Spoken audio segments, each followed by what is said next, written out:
Hi, xin chào quý anh chị. Mình là Phương, đến từ kênh YouTube Phương Nguyễn Bất Động Sản. Và đây là Còn mình là Minh, đến từ kênh YouTube Quang Minh Land.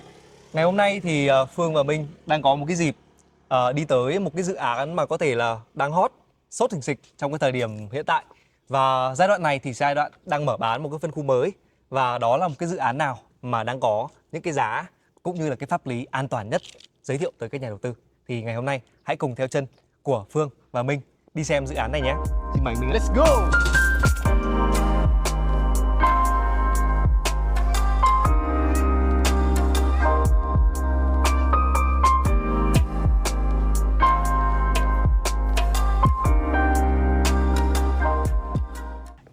Đây là vô vị trí dự án thì hồi Phương mình thấy có những đây có những cái hàng cây xanh ha, lót đá thì cái nhìn rất là mát luôn á Phương ơi. Đúng rồi anh Minh ạ.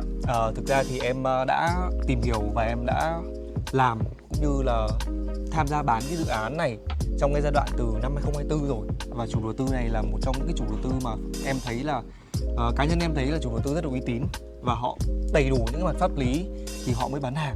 Vừa rồi là có một cái minh chứng, đó chính là cái phân khu đầu tiên của cái dự án này. Phân khu này lên tới là gần 400 căn mà chỉ trong vòng đâu đó khoảng 2 tuần thôi mà đã sold out hết 100% rồi hàng rồi thưa quý anh chị. Thì em thấy là cái dự án này là một cái dự án rất là tiềm năng. Và giai đoạn này, giai đoạn mở bán ở phân khu tiếp theo thì cái giá cũng rất là hợp lý và gần như đang là giá tốt nhất của cái thị trường Long An. Đây, như anh Minh mình đang nhìn đây, anh Minh qua bên này này. Đó, đây là một trong những cái tiện ích của dự án La Home.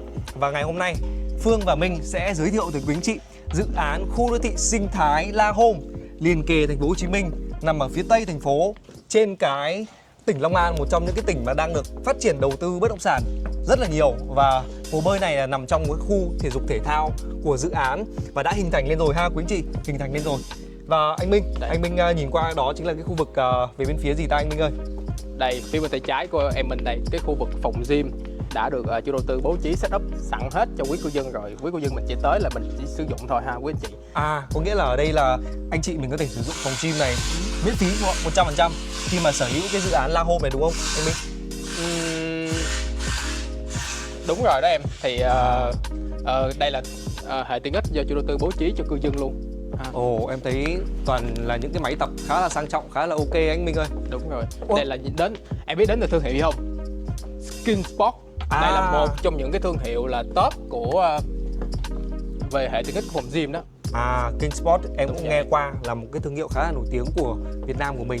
Bây giờ thì chắc là mình sẽ đi chuyển sang phía khu bên này. Em thấy là đang có mấy cái sân giống như là sân pickleball đúng không anh Minh? Đúng rồi, ở đây thì mình thiết kế là gồm có rất là nhiều sân pickleball nè, sân bóng rổ, sân tennis thì cực kỳ nhiều luôn. Những cái hệ tiện ích này là cũng sẽ dành riêng cho tới cư dân của trong dự án La Home. Đúng rồi, chính xác luôn, dành cho cư dân của La Home luôn. Thì đây sẽ là cái nơi mà quý cô chú anh chị mình ví dụ mỗi sáng mình có thể mình tập thể dục nè, hay là để mình gọi là mình xả stress, hay là mình giao lưu với bạn bè hoặc là giao lưu với cư dân đây, mình có thể sử dụng những cái tiện ích ở đây. Quá tốt. Vậy là ở trong dự án La Home này của mình thưa quý anh chị là có tới 4 cái sân có thể hoạt động được về thể dục thể thao. Đó chính là về sân tennis, sân pickleball hay đằng sau lưng Phương và anh Minh đây thì đó là một cái sân bóng rổ. Và đặc biệt một hơn nữa thì đây là cái tuyến đường.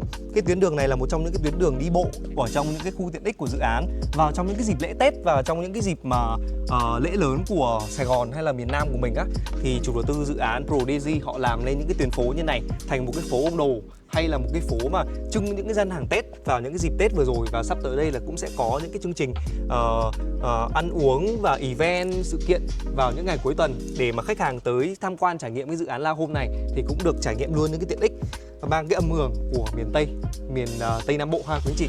Rồi thì bây giờ sao chủ đầu tư tâm lý dữ vậy Phương? Chủ đầu tư Prodigy thì anh Minh chắc cũng mới tìm hiểu qua, thì ngay sẵn tiện đây thì em Phương cũng sẽ chia sẻ tới anh Minh luôn và chia sẻ tới bên phía quý cô chú anh chị mình đang xem cái video này. Thì chủ đầu tư Prodigy này là một trong những chủ đầu tư có cái tiềm lực tài chính rất là tốt. Đó là chính là cái tòa nhà Hallmark ở bên Thủ Thiêm anh Minh. Thì anh biết cái tòa nhà đó. Chủ đầu tư này là trực tiếp triển khai và xây dựng luôn. Ngoài ra nữa thì tại cái dự án La Home này của mình ở Long An á, thì chủ đầu tư của mình một lúc là triển khai 3 công trình.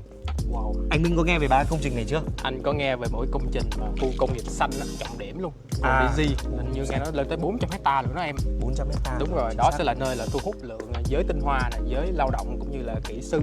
họ về đó họ họ làm việc, chắc chắn là họ sẽ có nhu cầu để họ tìm kiếm những cái nơi để họ đầu tư, cũng như là để họ mua ở, cũng như là cho thuê nè, cho thuê, đúng không? Ngoài ra thì hình như một trong những cái công trình của cái chủ đầu tư này triển khai thì đó chính là cái con đường Lương Hòa Bình Chánh nữa.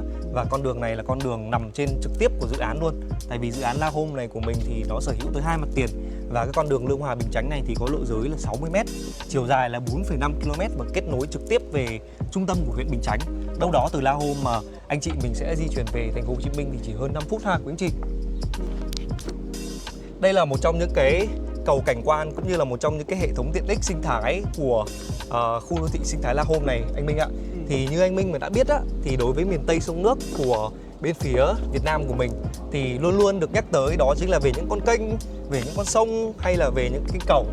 Thì cái dự án La Home này của mình là có rất là nhiều những cầu cảnh quan bắt qua những con kênh đó. Và dự án của mình là có tới 7 con kênh anh Minh ạ. Anh Minh có nghe qua về 7 con kênh này chưa? Anh cũng có nghe qua về 7 con kênh này. Hàng chi khi mà anh đứng ngay tại đây anh cảm giác là cái lượng rất là mát, khí hậu đối lưu anh em thì nó rất là mát luôn, và nó giúp cho mình có một cái gọi là mình có một cái không khí tốt để mình có thể là mình gọi là mình giải trí, gọi là mình thoải mái tinh thần. Bên này thì 7 cái con kênh này nó sẽ được lấy nước trực tiếp mà chủ đầu tư Prodigi này của dự án La Home thì họ sẽ lấy từ bên phía kênh Sáng Lớn. Kênh Sáng Lớn là một trong những con kênh mà sẽ đổ ra trực tiếp bên phía sông Vàm Cỏ Đông. Một trong những con sông mà em Phương có tìm hiểu và có xem qua thì đó chính là một con sông trọng điểm của Long An. Và con sông này dự án La Home này của mình là lấy nước trực tiếp từ đó, cho nên là sẽ tạo ra cái sự phong thái, sự phong thủy hay là cái sự hài hòa, vượng khí sinh tài cho chủ nhân, cho nhà đầu tư khi mà sở hữu tại cái dự án La Home này của mình. Đây, em Phương mời anh Minh và quý cô chú anh chị mình nhìn qua trước một cái con kênh. Con kênh này thì đang được làm thêm và được cải tạo thêm ha quý anh chị. Rồi. Con kênh này thì dự án của mình là có tới 7 con kênh và 7 con kênh này sẽ chia cắt dự án ra thành nhiều những phân khu. Phân khu đầu tiên như Phương và anh Minh vừa chia sẻ ngay trong đầu video thì đó chính là phân khu La Son, là đã bán hết 100% sold out rồi toàn bộ. Và giai đoạn này thì chủ đầu tư sẽ triển khai phân khu nào hả anh Minh? Phân khu thứ hai đó là phân khu River Bắc anh chị. Thì đâu đó là dự án này giai đoạn này sẽ triển khai đâu đó là tầm 699 căn thôi. 699 căn. Đúng rồi. 699 căn thì đối với quy mô của dự án mà hạ tầng đồng bộ hết 100% như này, làm xong hết như trên cái flycam mà quý chị mình đang nhìn đây, thì có lẽ đây là một trong những cái dự án mà có quy hoạch đồng bộ nằm trên cái mặt tiền con đường Lương Hòa Bình Chánh, kết nối trực tiếp về thành phố Hồ Chí Minh chỉ hơn 5 phút di chuyển. Bây giờ thì có lẽ em sẽ mời anh Minh và quý cô chú anh chị mình vào trong cái nhà điều hành sa bàn của dự án để xem qua một vòng những cái loại hình sản phẩm của La Home hiện tại đang triển khai. Xin mời quý chị ạ. Đây anh Minh ơi, hiện tại thì hai anh em mình đang di chuyển vào trong cái nhà điều hành, nhà bán hàng của dự án La Home, khu đô thị sinh thái liền kề thành phố Hồ Chí Minh. Thì ngày hôm nay là một ngày cuối tuần. Phương và anh Minh đang quay vào trong khoảng cỡ 12 cho đến 1 giờ trưa. Thì hiện tại vẫn đang có một vài những cái lượng khách hàng tham quan dự án vào dịp cuối tuần. Vừa rồi thì đông lắm quý anh chị ạ. Một trong những cái dự án mà đang thu hút rất là nhiều những quý nhà đầu tư tới đây để tìm hiểu. Và bên tay trái này đây thì đó chính là cái mô hình tổng thể của dự án khu đô thị sinh thái. Anh Minh chắc cũng nắm qua về cái vị trí của dự án rồi đúng không anh Minh? Anh Minh có thể chia sẻ với em được không? Đúng rồi em. Thì về vị trí dự án như anh chị thấy về phía cái ngay cái trục đường Lương Hòa Bình Chánh này là anh chị. Trục đường Lương Hòa Bình Chánh ở khu vực này anh Minh. Đây, trục đường Lương Hòa Bình Chánh ở đây. Thì cái vị trí của mình đó được cái là một cái vị trí cực kỳ đắc địa luôn. Nó nằm ngay tọa lạc hai mặt tiền. Một là đường Lương Hòa Bình Chánh đây và đường DT830 anh chị ha. Thì cái đường Lương Hòa Bình Chánh này ở đây anh chị thì có lộ giới đâu đó tầm khoảng 4,5 cây, nhưng mà trong tương lai là sẽ kết nối trực tiếp vô tuyến đường Mai Bá Hương phía bên kia. Tuyến đường này đúng không? Đúng rồi. Đây tuyến đường Mai Bá Hương trên kia thì sẽ rút ngắn khoảng thời gian di chuyển khi mà tuyến đường này hoàn thành đó, thì sẽ kết nối từ dự án lên tới Bình Chánh là đâu đó tầm có 5 phút đi xe. Nó cực kỳ gần luôn. Và đặc biệt nữa là sau này mình sẽ còn có một cái trục đường, đó là cái trục đường Võ Văn Kiệt nối dài phía bên này nè. Màu trắng đúng không anh? Đúng rồi, màu trắng cắt đứt lên.